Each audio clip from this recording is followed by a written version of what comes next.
നമസ്കാരമുണ്ട്. ഇന്ന് നമ്മുടെ എനിക്ക് മമ്മൂക്കയെ കൊണ്ട് ഒരു ഗംഭീര സംഭവം നമ്മുടെ കേരളത്തിൽ ചെയ്തിട്ടുണ്ട്. നിങ്ങൾ കണ്ടിരിക്കും, എങ്കിലും കണ്ടോളൂ, കണ്ടില്ലെങ്കിൽ മോശമല്ല.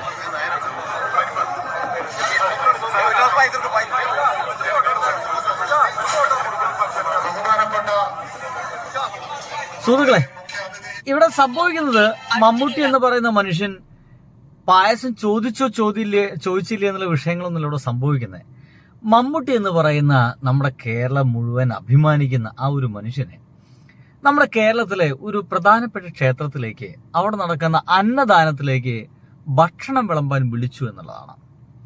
നിങ്ങൾ വിചാരിക്കും, എടാ നിനക്കൊന്നും വേറെ പണിയില്ലടാ, നിനക്ക് ഈ ഇമാതിരി വർഗീയ വർത്താനങ്ങൾ പറയാൻ വേണ്ടി മാത്രമാണോ നീ പറയുന്നത് എന്നൊക്കെ പലരും ചോദിക്കാറുണ്ട്.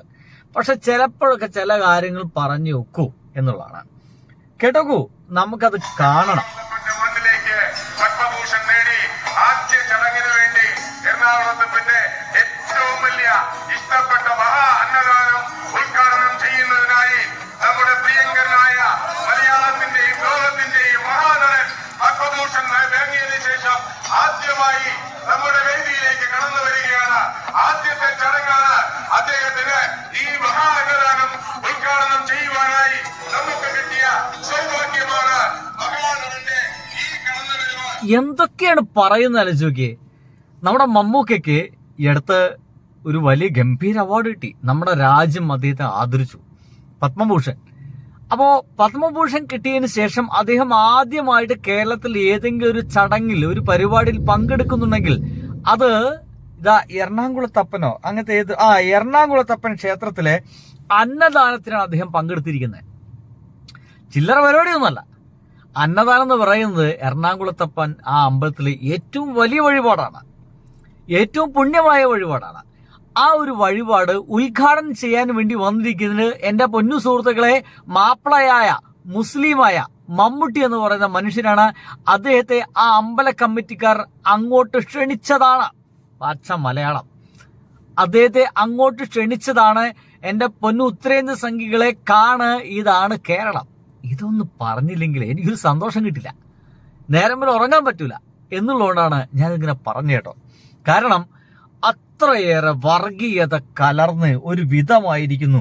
പക്ഷേ എന്റെ പൊന്നു സുഹൃത്തുക്കളെ, ഇതിന് താഴത്ത് ഈ കമന്റുകളൊക്കെ നോക്കിയേ, ഒരെണ്ണം പോലും നെഗറ്റീവ് ഇല്ല, ഒരൊറ്റ കമന്റ് പോലും നെഗറ്റീവ് ഇല്ല. ദിലീപിനെ ഒഴിവാക്കിയ ക്ഷേത്രം, മമ്മൂട്ടിയെ ഉൾപ്പെടുത്തിയ ക്ഷേത്രം എറണാകുളം ശിവക്ഷേത്രം എന്നാണ് അസ്ലം എഴുതിയിരിക്കുന്നത്. പ്രിയപ്പെട്ട മമ്മൂക്ക എന്ന് രതീഷ് ചന്ദ്രൻ എഴുതിയിരിക്കുന്നു. ചോറ് വിളമ്പിക്കിട്ടിയ ചേച്ചി എന്ന് പറഞ്ഞിട്ട് ഒരാളാ ഒരു ആഹ്ലാദം അവിടെ പറയുകയാണ്.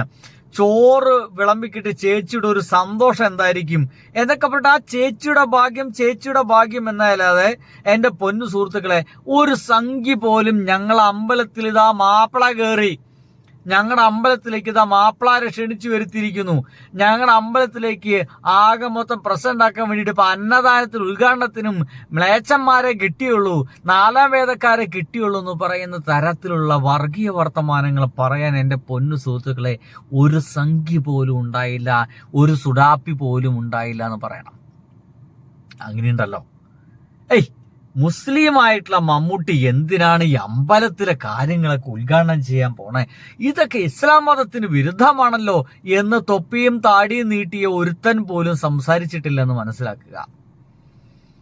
ഇത് ഞങ്ങളുടെ അമ്പലത്തിലേക്കുള്ള കടന്നുകയറ്റാണ്, മുസ്ലിങ്ങളുടെ കടന്നുകയറ്റമാണെന്നുള്ള വർഗീയ വർത്തമാനം പറയാൻ ഒരു സോക്കോൾഡ് RSS തീവ്രവാദ വർത്തമാനം മറ്റും പറയുന്ന ഒരുത്തം പോലും ഉണ്ടായിട്ടില്ല എന്ന് മനസ്സിലാക്കുക. അത്രയധികം സ്നേഹത്തോടാണ് പറയുന്നത്. എനിക്കത് ഇഷ്ടമായത് എന്താ അറിയാമോ? അവിടെ ആ ഒരു സംഗതി മമ്മൂക്ക വരുന്ന സമയത്ത് ആ മമ്മൂക്കയുടെ എൻട്രി വിളിച്ചു പറയണ്ടേ അല്ലേ? നമ്മുടെ ഒരു സിനിമയിൽ പറയുന്ന പോലെ ഈ വെടിവഴിപാട് വിളിച്ചു പറഞ്ഞിട്ടൊക്കെ ചെയ്യാൻ കഴിയോ? വിളിച്ചു പറഞ്ഞാൽ അതിന്റെ ഫലം കുറയും എന്നൊക്കെ പറയുന്ന ഇതുപോലെ ഇദ്ദേഹം വരുന്നത് വിളിച്ചു പറയണ്ടേ. ആ വിളിച്ചു പറയുന്ന ആളുടെ സന്തോഷം നോക്കി. എന്തൊക്കെ തന്നെ ആയാലും എന്റെ പൊന്നു സുഹൃത്തുക്കളെ, ഒരു ഹിന്ദു എന്ന് പറയുന്ന ഒരു മനുഷ്യനാവില്ലേ അവിടെ അതൊക്കെ അനൗൺസ് ചെയ്യുന്നുണ്ടായിരിക്കുക അല്ലേ? എന്തൊക്കെ തന്നെ ആയാലും ആ ശിവക്ഷേത്രത്തിലെ ഹിന്ദുക്കളൊക്കെ തന്നെ ആയിരിക്കില്ല അതിൻ്റെയൊക്കെ കാര്യങ്ങളൊക്കെ നടത്തുന്നുണ്ടാവുക. ഒരു മടിയും കൂടാതെ മമ്മൂട്ടി എന്ന് പറഞ്ഞ മനുഷ്യനെ അവിടേക്ക് അവർ ക്ഷണിക്കാൻ ഒരു മനസ്സ് കാണിച്ചിട്ടുണ്ടെങ്കിൽ നമ്മൾ മതേതരത്വത്തിന്റെ ഒരു ഒപ്പം നിൽക്കുന്നു എന്നുള്ളതാണ്.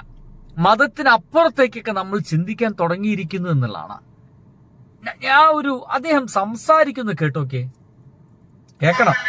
ഇഷ്ടപ്പെട്ട മഹാ അന്നദാനം ഉദ്ഘാടനം ചെയ്യുന്നതിനായി നമ്മുടെ പ്രിയങ്കരനായ മലയാളത്തിന്റെയും ലോകത്തിന്റെയും മഹാനടൻ പത്മഭൂഷൺ മലയാളത്തിന്റെയും ലോകത്തിന്റെയും ആദ്യമായി നമ്മുടെ വേദിയിലേക്ക് കടന്നു വരികയാണ്. ആദ്യത്തെ ചടങ്ങാണ് അദ്ദേഹത്തിന് ഈ മഹാ അന്നദാനം ഉദ്ഘാടനം ചെയ്യുവാനായി നമുക്ക് കിട്ടിയ സൗഭാഗ്യമാണ്. യെസ്, അവിടെ നിർത്ത് എന്റെ പൊന്നു സുഹൃത്തെ. അദ്ദേഹത്തെ ഈ നമ്മുടെ മഹാ അന്നദാനം ഉദ്ഘാടനം ചെയ്യാൻ കിട്ടിയത് നമ്മുടെ ഭാഗ്യമാണെന്ന് പറയുന്നത് ഒരു ഹിന്ദു ക്ഷേത്രത്തിലെ ഒരു മനുഷ്യനാണ്. എന്റെ പൊന്നു സുഹൃത്തുക്കളെ, ഒരു ഹിന്ദു ക്ഷേത്രത്തിൽ ഒരാളാണ് പറയുന്നത് മുസ്ലിം ആയിട്ടുള്ള മമ്മൂട്ടി എന്ന് പറയുന്ന മഹാനടനെ ഈ ഒരു അന്നദാനം, ഈ ദേവന്റെ ഏറ്റവും നല്ല വഴിപാടായിട്ടുള്ള ഈ ഒരു അന്നദാനം ഉദ്ഘാടനം ചെയ്യാൻ കിട്ടിയത് നമ്മുടെ ഭാഗ്യമെന്നാണ് അദ്ദേഹം വിളിച്ചു പറയുന്നത്. എന്റെ പൊന്നു ശശികലമാരെ, നിങ്ങൾ എത്ര തന്നെ ശ്രമിച്ചാലും തകരുന്നതല്ല കേരളം. നിങ്ങൾ എത്ര തന്നെ ശ്രമിച്ചാലും തകരുന്നതല്ല കേരളത്തിലെ ഹിന്ദുക്കളും മുസ്ലിങ്ങളും തമ്മിലുള്ള സ്നേഹം. അത് ഞങ്ങൾക്ക് പ്രകടിപ്പിക്കേണ്ട ആവശ്യമൊന്നുമില്ല.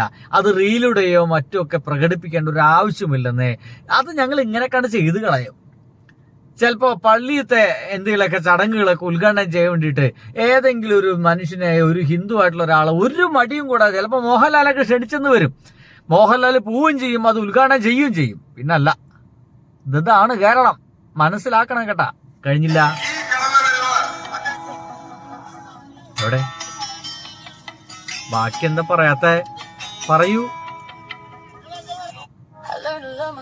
ശടാ.